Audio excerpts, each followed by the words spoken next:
Diary ખોવાઈ ગઈ ને વેદના વિસરાઈ ગઈ. વિષય એ છે, આવી જ રીતે કાલસારીમાં અમે સભા કરી હતી. કોઈને ટાર્ગેટ કરવા નથી આવ્યો, પણ શરૂઆત એ તરફથી થઈ છે તો ઓછો નથી ઉતરવાનો એ ખાતરી આપું છું. તમારો બધાનો રાજીપો તો છે ને? હાથ ઊંચા કરીને કહેજો ઓછું નથી ઉતરવું ને. ખેડૂતો ભેળા રહેશે ને? હાથ ઊંચા કરીને કહેજો. અરે 2027 માં જવાબ આપવા તૈયાર છો? હાથ ઊંચા કરીને કહેજો. મીડિયાના મિત્રોને કહીએ છીએ કે જે જોતા હશે ન્યા એના સુધી આ સમાચાર પુગાડાવી દેજો. તાલુકા જિલ્લાની ચૂંટણી આવે છે, રાજુ કરપડાને ગાળ્યો દીધી છે, એનો બદલો જો મારો જગતનો બાપ ન લે તો મને તમે કહેજો. તૈયાર છો ને બધા? અમે તો આભાર માની અને દરવાજાની બહાર નીકળી ગયા હતા. બહાર નીકળતા નીકળતા ગાળો દીધી, સાંભળી લીધું, મેદાન છોડી દીધું તો વાહે આવ્યા. છેલ્લે પ્રેસ કોન્ફરન્સ કરવા 2 FIR લઈને આવ્યા. એ દિવસે મન બનાવી લીધું કે ભાગતા ભાગતા છોડતા નથી. આપણે એમની પાછળ પરસેવો પાડ્યો છે, તેમ છતાંય આપણને છોડતા નથી. આવી જ રીતે આગામી દિવસોમાં બીજા લોકોને પણ હેરાન કરે, બીજાને પણ ભોગ બનાવશે. એક દિવસ રાજુ કરપડાએ બહાર આવવું જોઈશે. આવનાર ભવિષ્યમાં બીજા તો હેરાન ન થાય. જે હળદરની ઘટના બની, ખેડૂતો મારા ભરોસે આવ્યા હતા. મેં તારીખો પણ અનેક વખત આપી છે કે આ તારીખે કોઈ હાજર ન રહ્યું. જે ઘટનાક્રમ ઘટી ગયો એને હવે રિપીટ નથી કરવો. આપણો જે ખેડૂતોનો સંકલ્પ છે કે ખરેખર શા માટે આજે આપણે ભેગા થયા છીએ, તો મેં સંકલ્પ કર્યો છે કે હું સૌરાષ્ટ્રના 7 જિલ્લામાંથી ખેડૂતોને ભેગા કરી અને ખેડૂતોને એક મંચ પર લાવવાનું કામ કરીશ.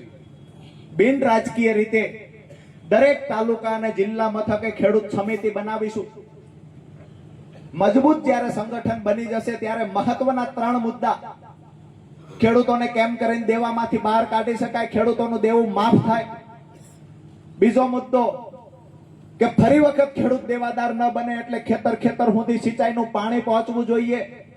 અને ત્રીજો મુદ્દો, ખેડૂતોને પાકના પૂરતા ભાવ મળવા જોઈએ. જેવી રીતે સ્વામિનાથન આયોગની ભલામણ હતી MSP કાયદો બનાવવા માટે થઈને, MSP કાયદો જ્યાં સુધી ન બને ત્યાં સુધી ટેકાના ભાવે જે પણ પાકની ખરીદી થાય છે એ પૂરતા પ્રમાણમાં જેટલું પણ ઉત્પાદન થાય એની ખરીદી થઈ જવી જોઈએ.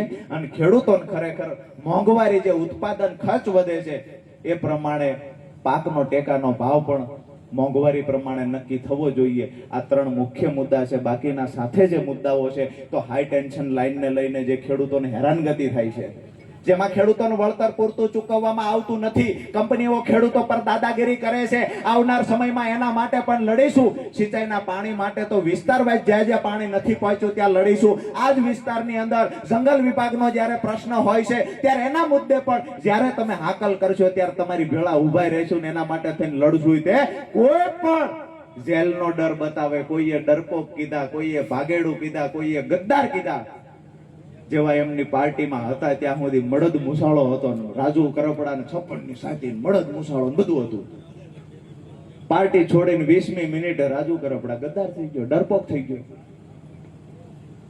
એમના રમકડાઓ આજકાલ ખૂબ મીડિયામાં ખૂબ ઉછળકૂદ કરે છે, ખૂબ ઉછળકૂદ કરે છે. એમના ધારાસભ્યના રમકડાઓ ગામડે ગામડે ન ફરાય, વિધાનસભાના દરવાજે જવું જોઈએ, ધરણા પર બેસી જવું જોઈએ.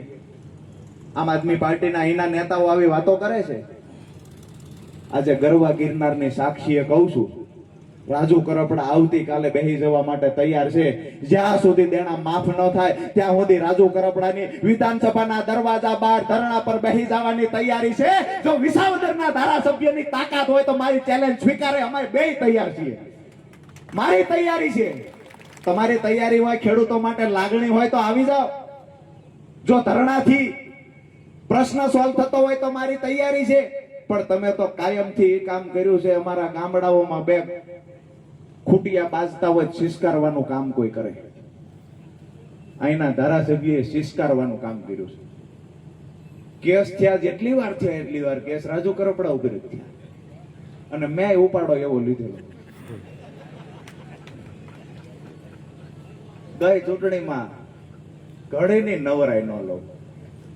બાપડા કેટલાય સમજાવવા આવતા, માપ માર્યો. મેં કીધું નહીં, અમે તો જીતાવે છૂટક્યો છે. જીતી ગયા ભાઈ ખબર પડી ખાડું આ તો આપણે છેતરાઈ ગયા. પણ હવે આવનાર સમયમાં તમને પણ વિનંતી કરું છું કે જે પણ વાતો કરે છે મીડિયા સામે આવીને આ વાતોમાં ભરમાઈ જતા નહીં. જ્યારે પણ કોઈ વાતો કરે કે અહીંયા એમએસપી કાયદો બનવો જોઈએ, ચાહે ભાજપની સરકારમાંથી કોઈ વાતો કરે, કોંગ્રેસની સરકારમાં કોંગ્રેસની જ્યાં પણ હશે ત્યાંથી પણ કોઈ વાતો કરે, આમ આદમી પાર્ટીના નેતાઓ પણ જો વાતો કરતા હોય તો એને પણ કહેવાનું તમે પંજાબની અંદર એમએસપી કાયદા માટે લડી રહેલા ખેડૂતોને શા માટે દંડા માર્યા છે?